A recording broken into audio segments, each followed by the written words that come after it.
பிரதமருடைய வருகை என்பது தேர்தல் நெருக்கத்திலே அமைந்திருக்கின்ற காரணத்தினாலே இவருடைய வருகையை அதை மேலும் பூஸ்ட் பண்ணும். ஒரு உந்து விசையாக இருக்கும். நிச்சயமா அவங்களுக்கு தேர்தல் கண்ணோட்டத்தில் லாபம். மோடி கடவுள் நம்பிக்கை உள்ளவர். இந்தியாவில் 99.99999% பேர் கடவுள் நம்பிக்கை உள்ளவங்களாம்.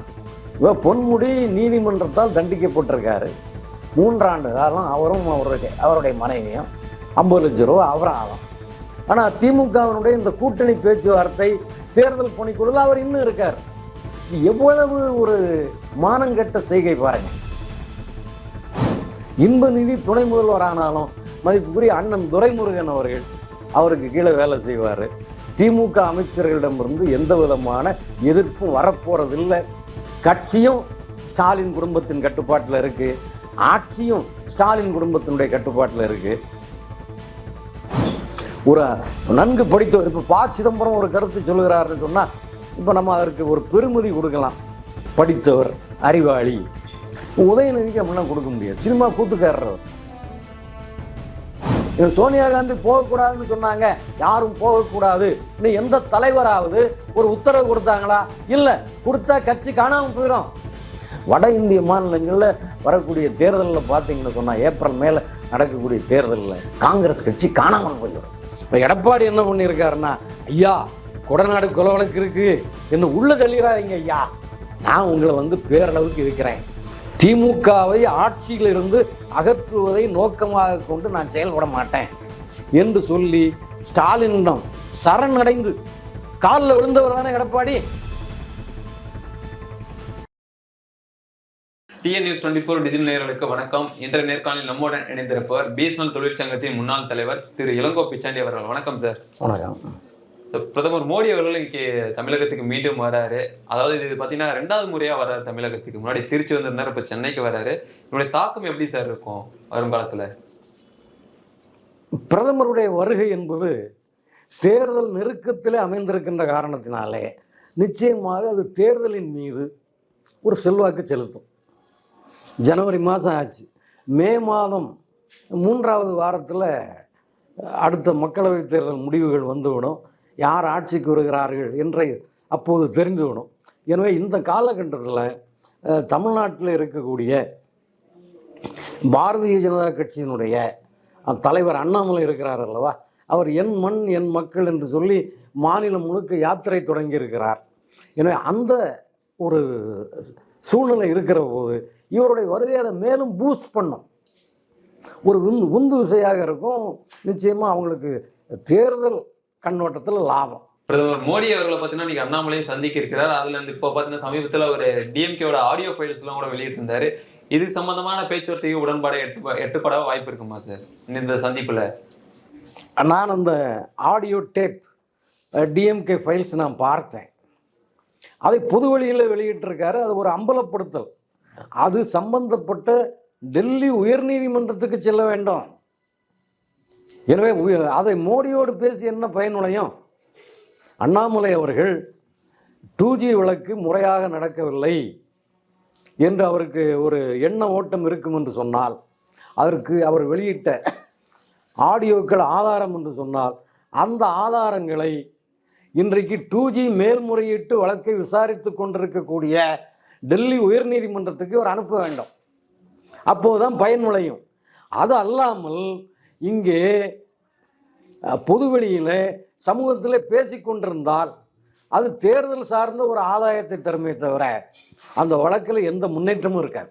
இப்போ தமிழகத்துக்கு வந்து சென்னை மட்டும் இல்லாம அடுத்தது பார்த்தீங்கன்னா ஸ்ரீரங்கம் கோவிலுக்கா இருக்கட்டும், ராமேஸ்வரம் கோவிலுக்கா இருக்கட்டும், இதெல்லாம் வந்து எதோட கனெக்ஷன்ஸ் தான்? அயோத்தி ராமர் கோவிலுக்கும் இங்கே வர ஸ்தலங்களுக்கு போறதுலாம் என்ன குறிக்கோளா இருக்கும் சார்? மோடி கடவுள் நம்பிக்கை உள்ளவர். இந்தியாவில் 99.99999% பேர் கடவுள் நம்பிக்கை உள்ளவங்களாம். ஏன்னா அவன் எங்க கோயிலை பார்த்தாலும் சாமியை கும்பிடுவான். எனவே இப்போ அயோத்தியில் அந்த கோவில் திறப்பு விழா நடக்க போகுது. தமிழ்நாட்டுக்கு வராரு. அவன் இங்கே உள்ள சாமியை அவர் கும்பிடணும்ல. எனவே அந்த அடிப்படையில் ஸ்ரீரங்கத்துக்கு போய் சாமி கும்பிடுறாரு. கும்பிடட்டும். அதில் நமக்கு என்ன ஆட்சேபனை இருக்கு? இந்த சுற்றுப்பயணம் பார்த்தீங்கன்னா 2 நாளா தொடர போகுது. இந்த 2 நாளுக்கு அப்புறம் இந்த அரசியல்ல என்ன மாதிரி மாற்றம் ஏற்படும் தமிழகத்தை பொறுத்த வரைக்கும்?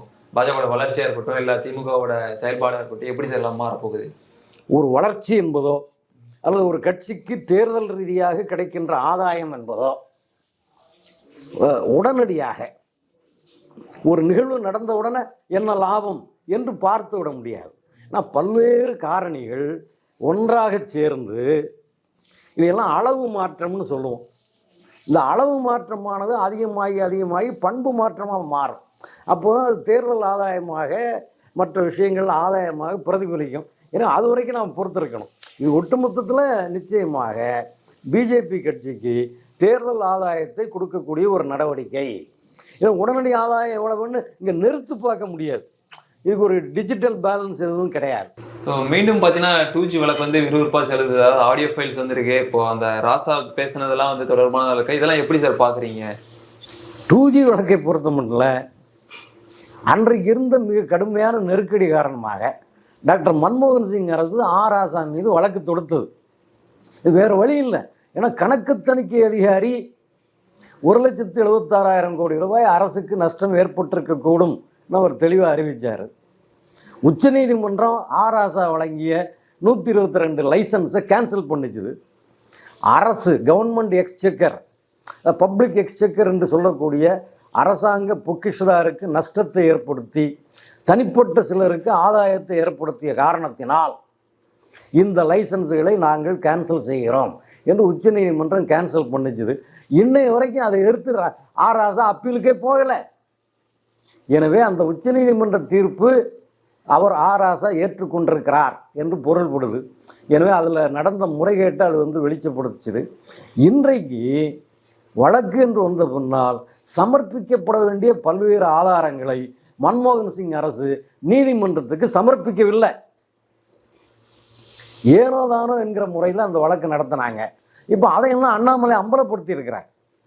பொது வழியில் அம்பலப்படுத்துனது நம்ம வரவேற்கிறேன். அதே நேரத்தில் இது டெல்லியிலே வழக்கை விசாரிக்கின்ற அந்த நீதிபதிக்கு போய் சேரணுமா இல்லையா? அப்படி போகாமல் இவர் மட்டும் தமிழ்நாட்டில் சொல்லிக்கிட்டு இருந்தால் என்ன பயன் விளையும்? எனவே இது தேசிய பத்திரிகைகள் எல்லாவற்றிலும் இது செய்தி ஆகணும், தேசிய ஊடகங்களில் இது செய்தி ஆகணும்.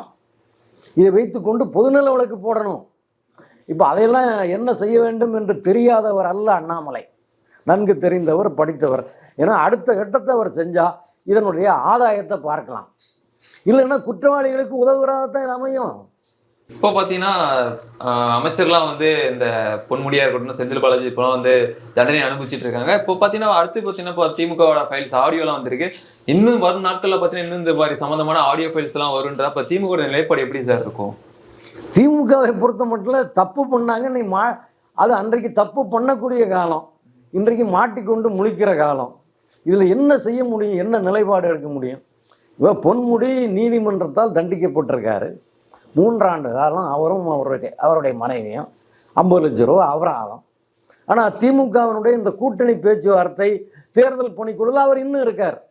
இது எவ்வளவு ஒரு மானங்கெட்ட செய்கை பாருங்க. ஒருவர் நீதிமன்றத்தால் தண்டிக்கப்பட்ட பின்னால் கட்சியில் அவர் துணை பொதுச் செயலாளர் நினைக்கிறேன், அந்த பதவியை விட்டு அவரை நீக்கணுமா இல்லையா? ஆனால் நாங்கள் நீக்க மாட்டோம். எவ்வளவு தப்பு பண்ணா என்னங்க? எந்த ஜெயிலில் எவ்வளவு கம்பி எண்ணா என்ன? இப்போ செந்தில் பாலாஜி கம்பி எண்ணின்னு இருக்காரு. அவர் இலாகா இல்லாத அமைச்சராக இருக்கு இல்லையா? எனவே பொன்முடி கழக பொறுப்பில் இருப்பார், தேர்தல் பணிக்குழுவில் முக்கியமான பங்கு வகிப்பார், வேட்பாளர்கள் எப்படியெல்லாம் தேர்ந்தெடுக்கலாம், கூட்டணிக்கு எவ்வளவு ஒதுக்கலாம் என்பதெல்லாம் அவர் தன்னுடைய பங்கை செலுத்துவார் என்று சொல்லுகிற போது திமுக கட்சிக்கு இனிமேல் என்ன எதிர்காலம் இருக்க முடியும்? மக்கள் இதை அனுமதிக்க மாட்டாங்க. அது வரக்கூடிய தேர்தலில் பிரதிபலிக்கும். சார், இப்போ உதயநிதி கூட வந்து அந்த துணை முதல்வர் பதவி ஏற்க போகிறதா இருந்துச்சு. அதுக்கப்புறம் அதை வதந்தின்னு சொல்லி முதலமைச்சர்னு சொல்லியிருந்தாரு. இந்த மாதிரி சூழ்நிலையில் அவர் பதவி ஏற்றாருன்னா அவர் பேலன்ஸ் பண்ணுவாரா சார் அந்த கட்சியை? இல்லை, உதயநிதி பெரும் திறமை வாய்ந்தவரெல்லாம் கிடையாது. வாரிசு அரசியல் இருக்கின்ற காரணத்தினால அவர் இன்னைக்கு அமைச்சராகிட்டார். வாரிசு அரசியலில் அவர் இல்லைன்னு வைங்க, அவரால் அரசியலில் ஒரு சாதாரண பகுதிச் செயலாளர் அளவுக்கு கூட வர முடியாது. இதுதான் அவருடைய கேலிபர். இப்போ எதுக்காக அவரை துணை முதலமைச்சர் ஆக்கலாம்னு இருந்தாங்க. ஆனால் வரக்கூடிய நாடாளுமன்ற தேர்தலில் இது எல்லோராலும் பேசப்படும் குடும்ப அரசியல், வாரிசு அரசியல் என்று மக்கள் இதை கண்டிக்க ஆரம்பிப்பாங்க. எனவே இப்போ வேண்டாம், நாடாளுமன்ற தேர்தல் முடியட்டுமே, இன்னும் 4-5 மாதம் தானே இருக்கு. நீங்கள் ஜூன் மாதம் கொண்டு வாங்க, யார் கேட்க போகிறாங்க என்கிற அடிப்படையில் மதிப்புக்குரிய ஸ்டாலின் அவர்களுக்கு ஆலோசனைகள் சொல்லப்பட்டு அது சரிதான் என்று அவரை ஏற்றுக்கொண்டு இப்போ வேண்டாம் என்று சொல்லியிருக்கலாம். அல்லது ஜோசிய அடிப்படையில், ஜாதக அடிப்படையில் அது இப்போது அவருக்கு நல்ல நேரமாக இருக்காது, ஜூன் மாதம் ஜூலை மாதம் மிகச்சிறந்த ஒரு அந்த இத்தனை பொருத்தங்கள்லாம் சொல்லுவாங்க இல்லையா, அது சுக்கிரன் 8வது இடத்துல இருக்கிறான், அவன் 13வது இடத்துல இருக்கிறான், இவன் படுத்து கிடக்கிறான் என்றெல்லாம் சொல்லக்கூடிய அந்த ஜோதிடர்கள் சொல்லுவாங்க இல்லையா, அவங்க அப்படி சொல்லியிருக்கலாம். ஆகையினால அவர் துணை முதல்வராவது தாமதமாக தவிர அவர் துணை முதல்வராவது உறுதி. அதான் சார், இப்போ இந்த அமைச்சர்கள்லாம் இப்படி தண்டனையை அனுபவிச்சுட்டு இருக்க நேரத்தில் இவர் பொறுப்பேற்றாருன்னா இப்படி பேலன்ஸ் பண்ணுறதுக்கான தகுதியான நபராக இருப்பாரா சார் அரசியலில்? இல்லை, இவர் அவ்வளவு திறமை வாய்ந்தவரே இல்லைங்க. அடுத்து திமுக கட்சி எப்படியான செயல்பாடு கொண்டு போவார் சார்? இல்லை, அவரால் திமுகவில் ஒரு பதவியை ஏற்றுக்கொண்டு அதிகாரம் செலுத்தி கொண்டு இருக்க முடியுமே தவிர கட்சி நெருக்கடியில் இருக்கிற போது அந்த நெருக்கடியை தீர்த்து வைக்கக்கூடிய வல்லமையோ ஆற்றலோ அறிவாற்றலோ மதிப்புக்குரிய உதயநிதி அவரிடம் கிடையவே கிடையாது. நீங்கள் கலைஞர் கருணாநிதியை போல நீங்கள் எல்லோரையும் பார்க்க முடியாது. அவருக்கு சில திறமைகள் இயற்கையாக இருந்தன. அந்த அடிப்படையில் அவர் கட்சியை இவ்வளோ காலம் காப்பாற்ற முடிஞ்சது. இவரெல்லாம் அதை செய்ய முடியாது. இப்போ அவர் அந்த துணை முதல்வர் வந்து ஸ்டாப் பண்ணதுக்கு காரணமே பார்த்தீங்கன்னா, அந்த திமுகவோட தலைமையில் இருக்கக்கூடிய மூத்த அமைச்சர்கள்லாம் நான் எப்படி அது சாத்தியமாகும், தொண்டர்கள்லாம் என்ன பண்ணுவாங்க, நீங்கள் வாரிசு அரசியலே பண்ணுறீங்க அப்படின்ற ஒரு தகவல்லாம் உள்ளுக்குள்ளேயே அவங்களுக்குள்ளேயே ஒரு சண்டை சச்சரவு இருந்தனால தான் இது ஸ்டாப் ஆச்சு அப்படின்ற தகவல்லாம் வருது சார். உங்களோட எப்படி சார் பார்க்குறீங்க?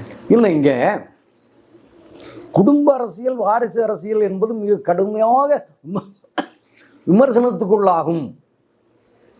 எனவே தேர்தல் முடிந்த பின்னால் வைத்துக் கொள்ளலாம் என்பதுதான் ஆலோசனை.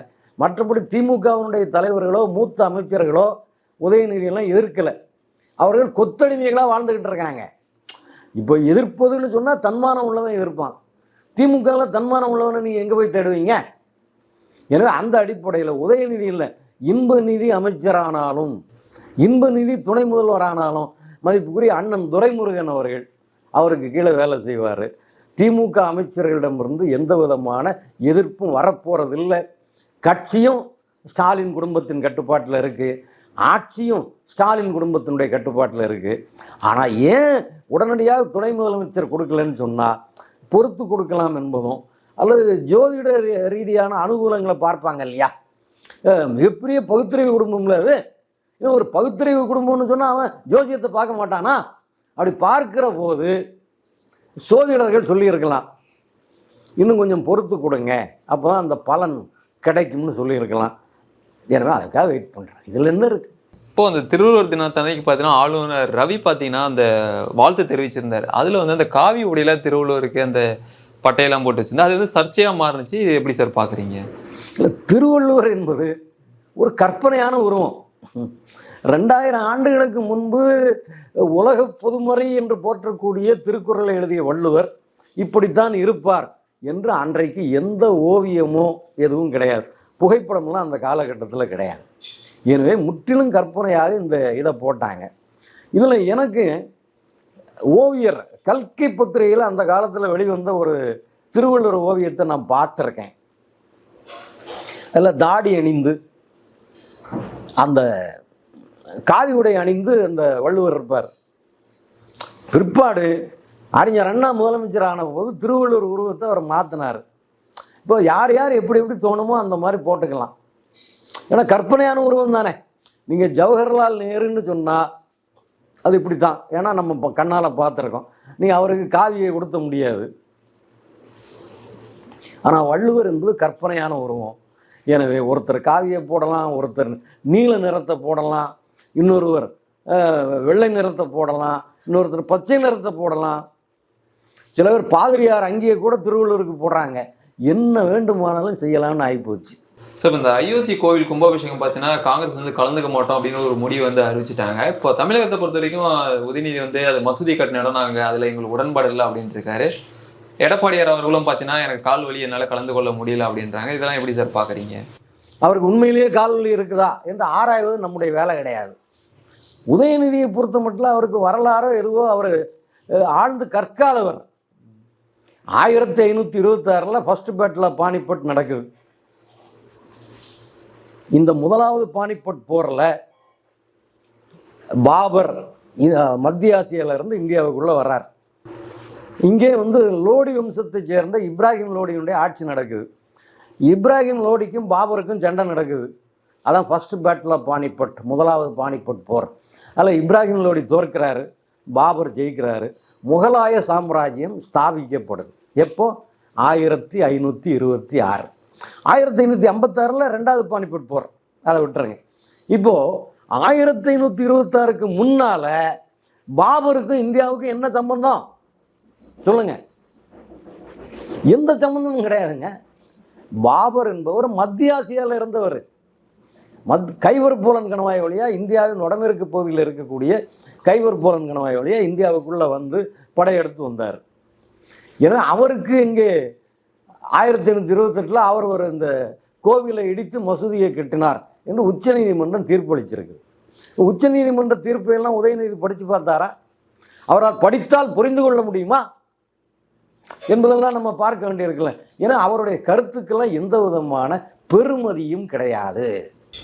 ஒரு நன்கு படித்தவர், இப்போ ப. சிதம்பரம் ஒரு கருத்து சொல்லுகிறாருன்னு சொன்னால் இப்போ நம்ம அதற்கு ஒரு பெருமதி கொடுக்கலாம். படித்தவர், அறிவாளி. உதயநிதிக்கு அப்படிலாம் கொடுக்க முடியாது. சினிமா கூத்துக்காரர் அவர். இப்போ காங்கிரஸ் பார்த்தீங்கன்னா நாங்கள் கலந்துக்க மாட்டோம் அப்படின்னு ஒரு முடிவை ஓப்பனாக சொல்லிட்டாங்க.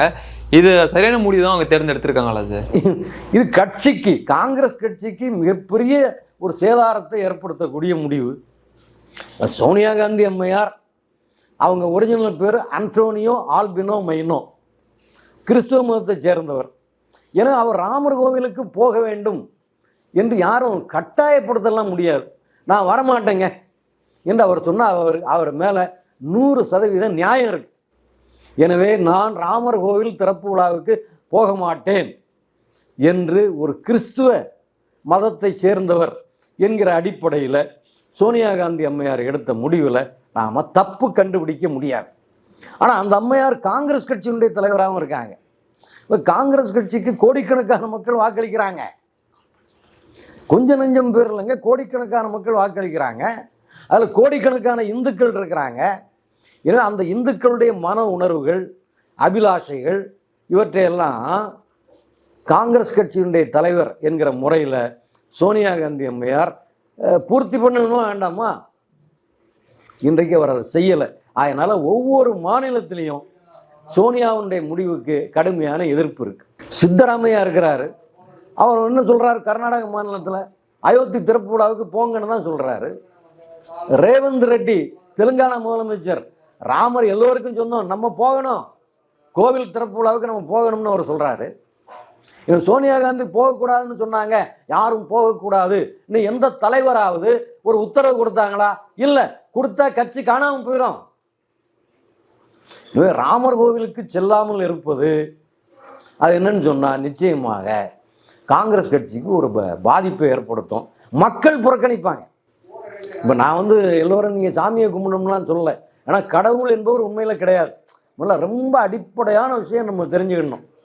அது எந்த கடவுளானாலும், ராமரோ கிருஷ்ணரோ அல்லாவோ கர்த்தரோ யார் எவராக இருந்தாலும், காட் டஸ் நாட் எக்ஸிஸ்ட். கடவுள் என்பவர் இல்லை. இப்போ இந்துத்துவத்தை கொண்டு வந்தது யார்? அந்த தத்துவத்தை ஹிந்து தேசியவாதம், ஹிந்து நேஷனலிசம், அதுதான் இந்துத்துவம்னு சுருக்கமாக சொல்கிறோம். அதை உண்டாக்கியவர் யாருன்னு சொன்னால் மதிப்புக்குரிய வீர சாவர்கர். சாவர்கர் இன்றைக்கு உயிரோடல இறந்து போயிட்டார். அந்தமான் சிறையில் மிக கொடுமைகளை அனுபவித்தவர். அந்த சாவர்கர் நாத்திகர், அவர் கடவுள் நம்பிக்கையற்றவர் என்பதையும் இங்கே இருக்கக்கூடிய பிஜேபி நண்பர்கள் அதை புரிந்து கொள்ளணும். அது இல்லை சார், அப்படி இல்லை என்று பொய்களை சொல்லிக்கொண்டு வாழ்ந்துகிட்டு இருக்கக்கூடாது. எனவே கடவுள் இல்லைங்கிறது தான் உண்மை. அதே நேரத்தில் கோடிக்கணக்கான மக்கள் ஒரு இதன் மீது நம்பிக்கை வைத்து சாமியை கும்பிட்றாங்கன்னா அதை யாரும் தடுக்க தேவையில்லை. அந்த அடிப்படையில் இந்த மக்கள் சாமி கும்பிடும்போது காங்கிரஸ் கட்சி அந்த மக்களுடைய உணர்வுக்கு எதிரான நிலை எடுத்திருக்காங்க. அது கட்சிக்கு சேதாரத்தை ஏற்படுத்தும். வட இந்திய மாநிலங்களில் வரக்கூடிய தேர்தலில் பார்த்தீங்கன்னு சொன்னால், ஏப்ரல் மேலே நடக்கக்கூடிய தேர்தலில் ஊபி ஆகட்டும், மத்திய பிரதேசம், ராஜஸ்தான், பீகார், போன்ற வட இந்திய மாநிலங்கள், இந்தி பேசக்கூடிய மாநிலங்களில் காங்கிரஸ் கட்சி காணாமல் போய்விடும். இந்தியா கூட்டணியை கலந்துக்கல அப்படின்ற ஒரு நிலைப்பாட்டில் இருக்காங்க. ஆனால் அதில் இந்த அரவிந்த் கெஜ்ரிவால் பார்த்தீங்கன்னா, எனக்கு வந்து அழைப்புதல் வரல, இல்லை கலந்துருப்பேன் அப்படின்னு சொல்றாரு. அவர் நான் ராமருக்கான நாடகம்லாம் வந்து நடத்த போறேன் அப்படின்னு ஒரு விளக்கம்லாம் கொடுத்துருக்காரு. இதை எப்படி பார்க்குறீங்க சார்? அரவிந்த் கெஜ்ரிவால் இருக்கக்கூடிய அரசியல்வாதிகளில் அதிகம் படித்தவர். கரக்பூர் ஐஐடின்னு ஒன்று இருக்கு. எங்க இருக்கு? மேற்கு வங்கத்தில் இருக்கு. அங்கே மெக்கானிக்கல் இன்ஜினியரிங் படித்தவர். ஐக்யூ அதிகம். அது மட்டும் இல்லாமல் போட்டித் தேர்வுலாம் எழுதி அரசாங்க அதிகாரியாக இருந்து பணி ஓய்வு பெற்று அரசியலுக்கு வந்திருக்காரு. ஏன்னா அவர் மக்களுடைய நாடி துடிப்பை மிக துல்லியமாக எடை போடுறார். எனவே ராமர் கோவில் திறப்பு விழா என்று சொல்லுகிற போது 500 ஆண்டுகளுக்கு மேற்பட்ட மக்களுடைய ஒரு அபிலாஷைகளை பூர்த்தி பண்ணக்கூடிய நிகழ்வு என்பதனால அதை எதிர்த்தால் ஆம் ஆத்மி கட்சி வெள்ளத்தில் அடித்து சென்று விடும்னு அவருக்கு நல்லா தெரியும். எனவே இந்துத்துவத்தை பொறுத்த மட்டும் பாரதிய ஜனதாவோட நான் தான் கூடுதல் என்று அதை நிரூபிக்கக்கூடிய விதத்தில் அவர் என்ன பண்றார்? வால்மீகி ராமாயண செய்யுட்களை பாராயணம் பண்ணி, பாராயணம்னா மனப்பாடம் பண்ணி ஒப்பிக்கிறாரு. அவர் குடும்பமே அந்த நிகழ்வுல கலந்துக்கிட்டாங்க. எனவே அந்த கட்சியை பொறுத்த மட்டும் மக்களுடைய மனநிலை இப்படி இருக்கு என்று அதன் அடிப்படையில் எடுத்த முடிவு. இன்னொன்று, அவருக்கு கடவுள் மீது நம்பிக்கை உண்டு. மோடி அவர்களுக்கு எப்படி கடவுள் நம்பிக்கை உண்டோ அதே மாதிரி கெஜ்ரிவாலுக்கு கடவுள் நம்பிக்கை உண்டு. இந்தியாவில் கடவுள் நம்பிக்கை உள்ள அரசியல்வாதிகள் தான் 99.99999. இப்போ கடவுள் நம்பிக்கை இல்லாதவர்கள் மிக குறைவு.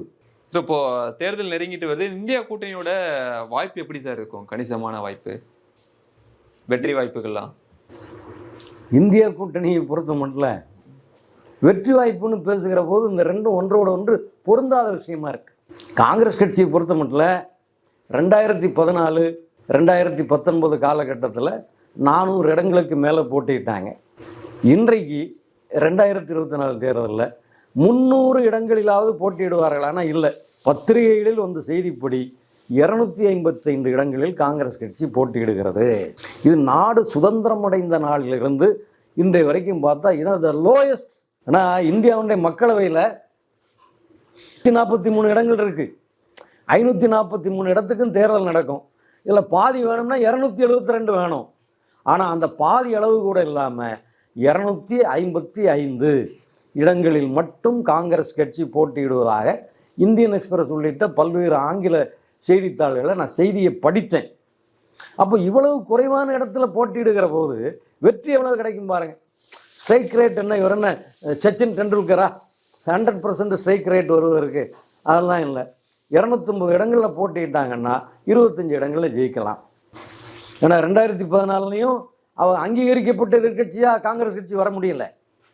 543 இடம் இருக்குன்னா அதில் 10% எவ்வளவு? 54.3. 55 இடம் இருந்தா அங்கீகரிக்கப்பட்ட எதிர்கட்சி.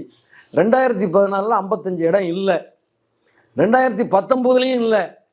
எனவே தொடர்ச்சியாக கடந்த 10 ஆண்டுகளாக காங்கிரஸ் கட்சி அங்கீகரிக்கப்படாத எதிர்கட்சியாக இருக்கே தவிர அங்கீகாரம் உள்ள எதிர்கட்சியாக இல்லை. இப்போவும் போட்டியிடுகிற இடங்கள் மிக மிக குறைவு, 285 தான். ஏன்னா அதில் 25-30 இடம் ஜெயிச்சா மிகப்பெரிய விஷயம். அப்படி இருக்கும்போது மீண்டும் அங்கீகாரம் கிடைக்காது. ஏன்னா இந்த நிலையில தான் இருக்குது. வட இந்தியாவை பொறுத்த மட்டும் இந்த ராமர் கோவில் திறப்பு விழா, அது என்ன பிராண பிரதிஷ்டைன்னு சொல்றாங்க இல்லையா, அது நடந்து முடிந்த பின்னால் அதை ஒட்டி மிக நெருக்கத்தில் வரக்கூடிய தேர்தலில் பாரதிய ஜனதா கட்சிக்கு கிட்டத்தட்ட 90% இடங்கள் கிடைத்து விடும். அதுக்கப்புறம் காங்கிரஸ் கட்சிக்கு எங்கிருந்து பிரித்து கொடுக்க முடியும்? எனவே அவர்கள் இதை இந்த தேர்தலில் வெற்றிகரமாக சந்திக்க முடியாது. இப்போ அதனுடைய விளைவு அன்னைக்கு மேற்கு வங்க மாநிலத்தில் காங்கிரஸ் கட்சிக்கு எத்தனை இடம் கொடுக்குறாங்க? மம்தா மேயர் 2 இடம் கொடுக்குறாங்க. மேற்கு வங்க மாநிலத்தில் காங்கிரஸ் கட்சி ஆட்சியில் இருந்த காலகட்டம், ஆட்சியில் இருந்த கட்சி அது. ஆனால் 2 இடம்தான் தருவேன் என்று சொல்லக்கூடிய அளவில் இருக்குது. ஏன்னா அப்படியே பார்க்கிற போது ஒவ்வொரு மாநிலத்திலையும் காங்கிரஸ் கட்சிக்கு ஒரு பெரிய அளவுக்கு எதிர்காலம் இல்லை. சார், இப்போ புதுச்சேரியில் பார்த்தீங்கன்னா முன்னாள் முதலமைச்சர் நாராயணசாமி சொல்லியிருக்காரு, கூட்டணி தர்மத்தை திமுக கடைபிடிக்கல அப்படின்னு சொல்றாரு. உங்களோட கருத்து என்ன சார்? திமுகவை பொறுத்த மட்டும் இல்லை, திமுகவுக்கும் காங்கிரஸுக்கும் நீண்ட காலமாக புதுச்சேரியில் விரிசல் இருக்கு. அந்த விரிசலின் காரணமாகத்தான் என்ஆர் காங்கிரஸ், அதாவது ரங்கசாமி அவர்கள், பிஜேபி கூட்டணி ஆட்சி அங்கே நடந்துகின்றது. ஏற்கனவே ஜெகத் ரட்சகன் மூலமா அங்கே அந்த புதுச்சேரியில் திமுக ஆட்சியை ஏற்படுத்துவதற்கான ஒரு முயற்சியும் நடந்தது. அது தோல்வி அடைஞ்சது. இந்த புதுச்சேரியை பொறுத்த மட்டும் அது காங்கிரஸ் கட்சிக்கு செல்வாக்குள்ள இடம். ஏன்னா அந்த செல்வாக்கு இன்றைக்கு அடித்து செல்லப்படுகிறது. ஏன்னா வரக்கூடிய புதுச்சேரி தேர்தலில் காங்கிரஸ் கட்சி ஜெயிப்பது முடியாது. ஏன்னா அந்த கவலையை வெளிப்படுத்துகிறார் நாராயணசாமி. திமுகவுக்கும் அவங்களுக்கும் மிகப்பெரிய சிக்கல் வந்துகிட்டு இருக்கு. காங்கிரஸை தோற்கடிக்க வேண்டும் திமுக இறங்கி வேலை செய்யும். எனவே தான் அவர் அப்படி பேசுறாரு. திமுகவை பொறுத்த மட்டும் அவர்களால் ஜெயிக்க முடியாட்டாலும் காங்கிரஸ் கட்சியினுடைய வெற்றியை அவர்களால் தடுக்க முடியும். அதான் நிலைமை. இப்போ கொடநாடு வழக்கில் பார்த்தீங்கன்னா ரொம்ப நாளாக இழுத்தடிச்சிட்டே இருக்கு. இப்போ அதுல சசிகலா சொல்லியிருக்காங்க, கொடநாடு வழக்கில் ஜெயலலிதாவே தீர்ப்பு சொல்லுவாங்க, அவங்களோட ஆத்மா தீர்ப்பு சொல்லும் அப்படின்றாங்க. அதுக்கப்புறம் பார்த்தீங்கன்னா ஓபிஎஸ் இபிஎஸ் நான் ஒன்னா இருக்கிறதுக்கான வாய்ப்பெல்லாம் உருவாக்கிட்டு இருக்கேன், மக்களுக்கு இவங்க 2 பேர் தான் தேவை அப்படின்லாம் சொல்றாங்களே சார், உங்களோட பார்வை எப்படி சார்? கொடநாடு கொலை வழக்கில் ஜெயலலிதாவினுடைய ஆத்மா தீர்ப்பு சொல்லும் என்பதெல்லாம் அடிமுட்டாள்தனம். ஆன்மா இதெல்லாம் ஒன்றும் கிடையாது. செத்து போன ஜெயலலிதா எங்கிருந்து தீர்ப்பு சொல்ல போறாங்க? நீதிமன்றம் தீர்ப்பு சொல்ல போகுது. எனவே எடப்பாடியும் பன்னீர்செல்வமும் சசிகலா அம்மையாருக்கு தேவை என்று சொன்னால் அது அவருடைய சொந்த கருத்து. ஏன்னா அவருடைய நிலைமையில இன்றைக்கு தேவை. அவரால் எந்த தேர்தலையும் போட்டியிட முடியாது. சசிகலா அம்மையார் அரசியலை பற்றி ஏன் பேசுகிறார் என்று தெரியல. 4 ஆண்டு சிறை தண்டனை அனுபவித்து வெளியே வந்த பின்னால், வெளியே வந்த தேதியிலிருந்து 6 ஆண்டு காலத்துக்கு அவர் எந்த தேர்தலிலும் நிற்க முடியாது, டிஸ்குவாலிஃபை ஆயிருக்காரு. ஏன்னா அப்படிப்பட்டவர் அரசியலை பற்றி தேர்தலை பற்றி பேசுவது ரொம்ப அபத்தம். 2வது, எடப்பாடி பன்னீர்செல்வம் 2 பேரும் தேவைங்கிறாங்க. நல்லது. எடப்பாடியும் பன்னீர்செல்வத்துக்கு இடையில் உள்ள சண்டையை யார் வந்தாலும் தீர்க்க முடியாது போல இருக்க. அவர் எடப்பாடி என்னவெல்லாம் செய்தார், அந்த ரகசியங்கள் என்னிடம் இருக்கின்றன, நான் டெல்லியில் கொண்டு போய் கொடுத்துருவேன் இன்னும் மிரட்டிக்கிட்டு இருக்காரு பக்தவச்சலம். இப்படி ஒருவர் மிரட்டி கொண்டிருக்கக்கூடிய நபர்கள், அவர்களுடைய சேவை எனக்கு தேவை அவர் சொன்னா சசிகலா மிகவும் பரிதாபத்துக்குரிய நிலையில் இருக்கிறாருன்னு தானே அர்த்தமாகுது. இன்னொன்று, மு.க. ஸ்டாலின் அவர்கள் அதிமுகவோட ஒரு ரகசிய உடன்பாடு போட்டிருக்கார். எடப்பாடி என்ன பண்ணியிருக்காருன்னா, ஐயா கொடநாடு கொலை வழக்கு இருக்கு, என்ன உள்ள தள்ளிடாதீங்க ஐயா, நான் உங்களை பேரளவுக்கு இருக்கிறேன், திமுகவை ஆட்சியிலிருந்து அகற்றுவதை நோக்கமாக கொண்டு நான் செயல்பட மாட்டேன் என்று சொல்லி ஸ்டாலினிடம் சரணடைந்து காலில் விழுந்தவர் தானே எடப்பாடி. எனக்கு ஒரு புகைப்படம் நல்ல பசுமையா ஞாபகம் இருக்குங்க.